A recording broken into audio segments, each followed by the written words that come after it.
Itu paragraf di dalam Al-Quran yang menjelaskan tentang fiqhul masyair, fikih perasaan. Bahwa Allah Subhanahu wa taala menjelaskan manusia itu secara jiwa atau perasaannya, mental ya, bukan jiwa, lebih tepatnya mental atau perasaannya itu pada dasarnya labil.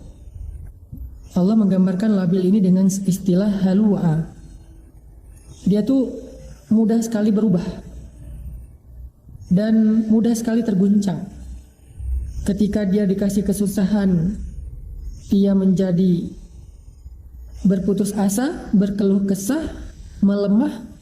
Dan ketika diberikan nikmat, dia menjadi orang yang lupa diri, kikir, sombong, angkuh, dan sebagainya. Itulah sifat dari mental manusia yang labil, yang halu'a kalau dalam bahasa surat Al-Ma'arij. Kalau dalam bahasa surat An-Nisa itu diistilahkan dengan muzabzabina baina dzalik, terombang-ambing, nggak stabil gitu. Itulah dasarnya masyair, perasaan manusia itu kayak gitu. Mental manusia itu kayak gitu. Dia dalam kondisi yang nggak stabil. Kita bisa rasain sendirilah gimana mudahnya mental kita drop. Kadang-kadang pemicunya kecil, sederhana, tapi langsung tersulut, akhirnya terbakar. Hanya gara-gara orang klakson, kita jadi marah. Hanya gara-gara orang salah belok, kita jadi marah. Hanya gara-gara orang telat jalan ketika lampu hijau, kita jadi marah. Hanya gara-gara orang ngedim pakai lampu sorot, kita marah. Dan marahnya kita kadang-kadang yang rugi bukan orang itu, bukan orang lain. Yang rugi diri kita sendiri dan orang-orang yang semobil dengan kita di jalan. Di rumah juga kayak gitu. Kita sering marah itu dengan pemicu-pemicu yang kecil. Hanya gara-gara pasangan kita wajahnya mungkin lagi nggak terlalu ceria, kita jadi bete. Hanya gara-gara mungkin anak kita bangun tengah malam, kita jadi bete. Anak kita rewel, kita jadi bete. Salah ngomong seorang pasangan, kita jadi bete. Itu yang disebut dengan jazu'a, halu'a, mudah sekali untuk drop, mudah sekali untuk bete, mudah sekali untuk kepancing, mudah sekali untuk marah, mudah sekali untuk apalagi tersinggung, sakit hati, baper, dan seterusnya. Itulah yang disebut dengan halu'a, jazu'a, berkeluh kesah. Kita nge-WA seseorang, lama dirit, kita jadi tersinggung. Udah dirit nggak dibalas, kita juga jadi suuzon, jadi nggak nyaman, jadi malas untuk komunikasi dengan dia, jadi renggang. Padahal bisa aja dia sibuk, bisa aja dia lupa, bisa aja dia WA-nya ketindih, bisa aja dia memang lagi nggak pegang handphone dan seterusnya. Di sosmed apalagi, namanya orang followers, saya posting tilawah Al-Quran aja ada yang dislike, padahal yang diposting itu bukan komen-komen yang kontroversi, konten-konten yang kontroversi, bukan, tilawah Al-Quran. Ya mungkin dia dislike karena menurut dia saya ada yang salah baca mungkin, atau ada yang nggak fasih tajwidnya, Allahu alam. Tapi ya itu kadang-kadang bikin kita ngerasa kayak sedih gitu. Itulah sifat dari mental manusia. Mudah banget kepancing, mudah banget terluka, mudah banget kegores. Sampai para ulama mengatakan hati kita itu kadang-kadang lebih rentan daripada kaca. Jadi kalau kaca aja kemana-mana, kita kalau bawa itu selalu dikasih stiker fragile. Karena kita hati-hati menjaga kaca-kaca yang mudah pecah itu, maka hati kita lebih rentan dari itu, lebih fragile dari itu. Nah, fragile ini salah satu maknanya adalah jazu'a atau halu'a. Inilah sifat mental kita, masyair kita. Dan semua orang mengalami itu, apalagi kita yang manusia biasa, pasti sering kayak gitu. Kadang-kadang kita kayak suka sedih ya, kok saya jadi lemah gini ya, kok saya jadi baperan banget sih, kok saya gampang banget kepancing sih. Pas sudah sadar kita jadi sedih, pengen berubah tapi susah. Dan semua perasaan-perasaan yang gak normal ini, yang gak stabil ini akan merusak hubungan kita dengan orang-orang yang kita cintai. Makanya fikih masyair itu penting, fikih perasaan itu penting. Emosinya kita membuat hubungan kita dengan orang yang kita cintai itu jadi renggang. Baperannya kita membuat hubungan kita dengan para sahabat itu jadi kaku. Apalagi labilnya kita membuat hubungan kita dalam pekerjaan dengan partner kita, dengan teman-teman kita itu jadi nggak mudah. Jadi kondisi halu'a dan jazu'a mental kita itu sebetulnya masalah yang membuat hidup kita nggak nyaman.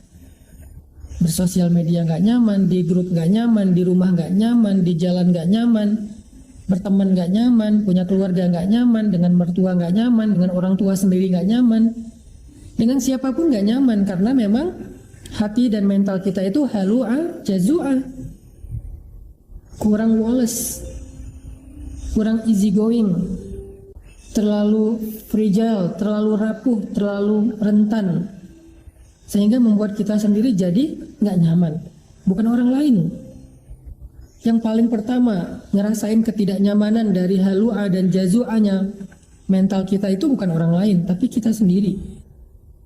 Jadi kalau kita nggak mau berubah, sebetulnya yang rugi itu kita sendiri, bukan orang lain. Orang lain nggak merasa nyaman dan dia bisa pergi, tapi kita yang ngerasain diri kita sendiri, mental kita, perasaan kita, sehingga kitalah yang harus self healing, membangun self awareness, kesadaran diri kita bahwa kita tuh ada masalah dan kita pengen mencoba untuk memperbaikinya. Karena itulah yang membuat kita nggak nyaman dalam hidup. Gimana caranya Ustadz? Biar kita nggak mudah baper, nggak mudah emosian. Setelah saya marah-marah, saya selalu merasa nyesel. Emang gitu, saya juga gitu. Kalau kepancing emosi, marah, akhirnya nyesel. Gimana caranya Ustadz meredam emosi selain ngeblok sosial media orang lain? Saya masih seperti itu. Sama. Semua kita ngerasain. Baperan, aku banget, susah dikontrol, sama. Semua kita ngerasain yang sama. Dikit-dikit tersinggung Ustadz, sama banget. Jadi yang saya bahas ini bukan tentang teman-teman doang, tapi juga tentang diri saya sendiri, tentang kita semua, tentang semua orang secara umum. Memang dasarnya baperan kita tuh. Dan baperan dalam bahasa surat Al-Ma'arij salah satu maknanya adalah halu'a jazu'a. Tapi giliran diberikan nikmat, diberikan kelebihan, diberikan anugerah, perasaan kita juga nggak kekontrol. Tiba-tiba jadi sombong, tiba-tiba jadi angkuh, tiba-tiba jadi besar kepala, tiba-tiba jadi egois. Ketika kita diberikan kelebihan, susah banget kan ngontrol riya tuh. Susah banget kan ngontrol sombong tuh. Apa arti sombong? Merasa diri lebih baik dari orang lain. Merasa orang lain itu nggak ada apa-apanya. Baru diberikan kelebihan sedikit aja, udah muncul tuh rasa sombong. Rasa riya. Riya itu berhubungan dengan ibadah. Kalau sombong berhubungan dengan urusan hidup. Kalau riya identiknya dengan ibadah, baik itu ibadah ritual maupun ibadah sosial. Itu riya. Nggak kekontrol kan? Begitu kita lakukan satu kebaikan, lalu orang lain tahu, kita muncul rasa ingin dipuji, minimal pengen di like. Di like itu kan pujian ya, bentuk apresiasi kan. Coba kalau kita posting satu kebaikan, satu kerjaan, satu karya di sosial media, terus nggak ada yang like, rasanya gimana? Sedih atau biasa aja? Nggak ada yang like. Atau biasanya yang like itu ribuan, tiba-tiba yang like itu cuma puluhan orang, rasanya gimana? Karena saya ngalamin, ketika yang view-nya banyak, ketika yang like-nya banyak, ketika yang komennya banyak, dan ada masanya yang like-nya sedikit, bahkan kalau di YouTube itu ada yang dislike, ada yang enggak, ada yang unlike. Itu gimana rasanya?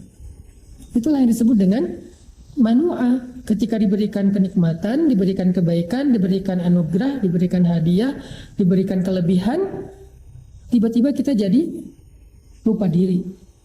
Tiba-tiba kita jadi besar kepala. Tiba-tiba kita ngerasa udah paling benar sendiri dan jadi egois, harus diikuti orang banyak. Itu yang disebut dengan halu'a manu'ah. Innal insan khuliqa halu'a. Idza massahu syarr jazu'a wa idza massahu khair manu'a.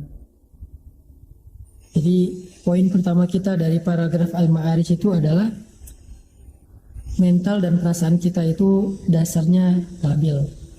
Hati kita itu labil. Saya barusan baca juga ada pertanyaan tentang seorang perempuan yang sedang merasakan ujian berat. Dia kalau nggak salah udah 6 tahun berkomitmen menunggu calon suaminya untuk menikah dalam kondisi mereka belum akad, tapi juga nggak pacaran, saling percaya menunggu, tapi tiba-tiba calon suaminya itu memutuskan hubungan mereka dengan alasan belum siap untuk menikah, tapi nggak lama kemudian dia ngelamar seorang perempuan dan menikah dengan perempuan yang lain. Walaupun itu bukan dosa, lebih kepada masalah cocok dan tidak cocok, masalah sesuai dengan nggak sesuai dan seterusnya. Tapi tetap aja kelihatan bahwa manusia itu memang labil. Kita tuh labil, pasangan kita labil, anak kita labil, orang tua kita labil. Semua manusia yang kita kenal itu labil. Semua kita tuh halu'a, jazu'a, manu'a, semuanya sama.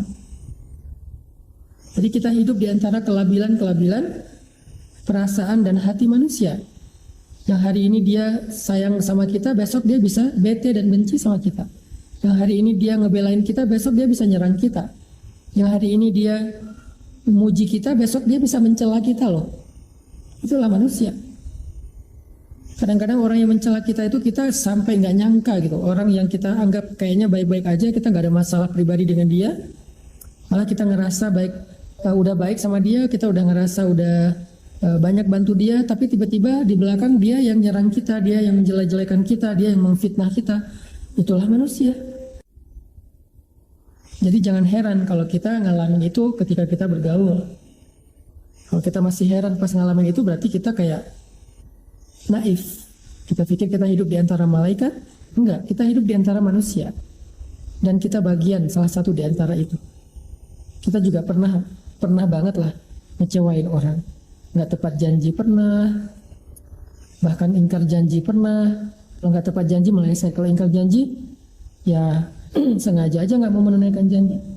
Marah-marah pernah, mencela pernah, apalagi menghina pernah, bahkan mungkin fitnah juga pernah, menggibah pernah. Banyak kok kekecewaan yang pernah kita lakuin kepada orang lain. Jadi jangan heran kalau dalam kehidupan yang labil ini kita melihat seseorang berubah dengan cepat. Itu jangan heran. Toh kita juga kayak gitu. Makanya karena Allah tahu kita diciptakan dalam kondisi mental, perasaan dan hatinya itu labil, gampang terbolak-balik. Dari yang benci jadi cinta atau dari cinta jadi benci, itu terjadi di mana-mana. Maka Allah Subhanahu wa taala memberi kita nasihat. Di dalam surat Al-Ma'arij.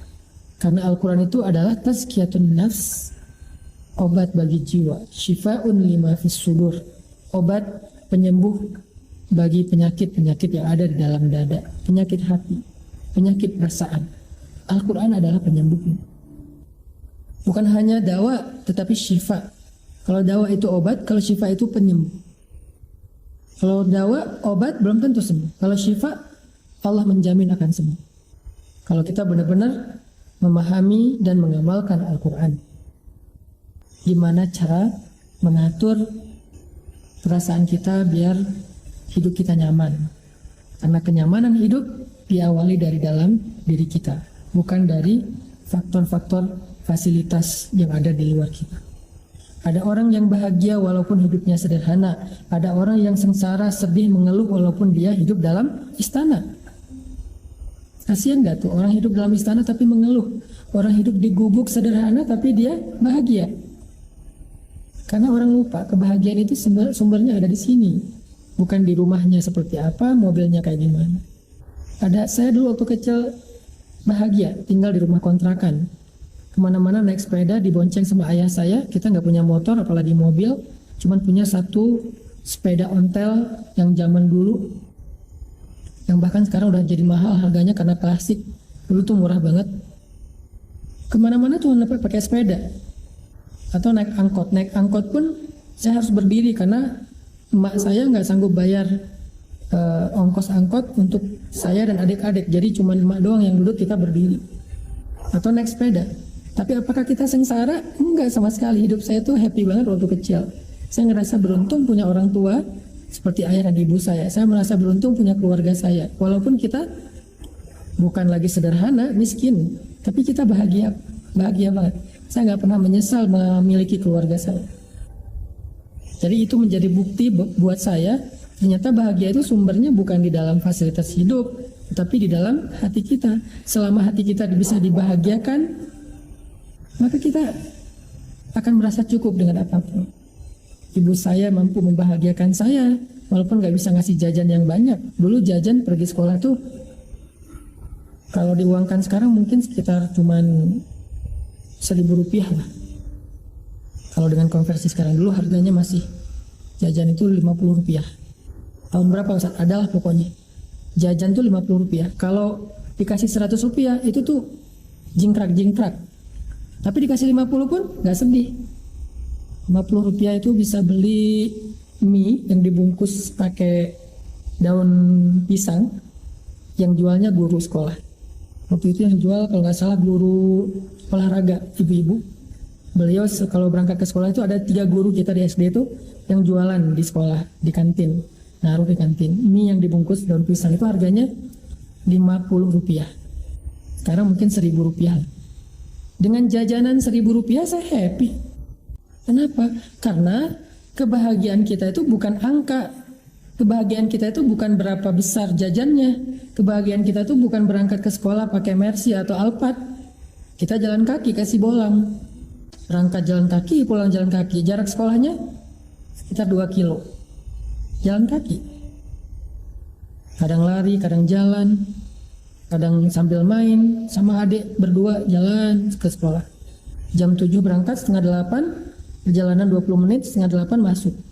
Kalau dari depan gang sekolah itu udah kedengaran teng teng teng teng suara lonceng, kita lari sekencang mungkin sampai di dalam kelas itu udah ngos-ngosan dan keringetan kayak orang treadmill. Tapi kita happy banget. Jadi kalau pengen bahagia teman-teman, yang pertama harus kita rawat itu adalah hati dan perasaan kita, bukan tubuh kita. Tubuh kita perlu dirawat, iya banget. Tapi itu bukan yang paling utama. Itu perlu, tapi ada yang lebih perlu. Kalau pengen hidup bahagia itu, belajarlah merawat hati dan perasaan kita, jiwa dan mental kita. Dan gimana cara ngerawat hati dan perasaan, jiwa dan mental kita? Bukan dengan skincare, bukan dengan kendaraan baru, bukan dengan aksesoris, bukan dengan fasilitas hidup. Jiwa dan perasaan kita itu dirawat dengan iman, memperbaharui iman. Bukan dengan jalan-jalan, Ustaz. Bisa, tetapi enggak tangguh. Bukankah kita kadang-kadang bete, kadang-kadang jalan-jalan macet, apalagi yang tinggal di kota-kota besar, baru keluar rumah udah macet, udah capek-capek macet-macetan, sampai di sana cuman sebentar udah tutup. Dan banyak lagi masalah-masalah teknis terjadi. Jadi yang harus di happyin itu bukan zahirnya dulu, tapi batinnya.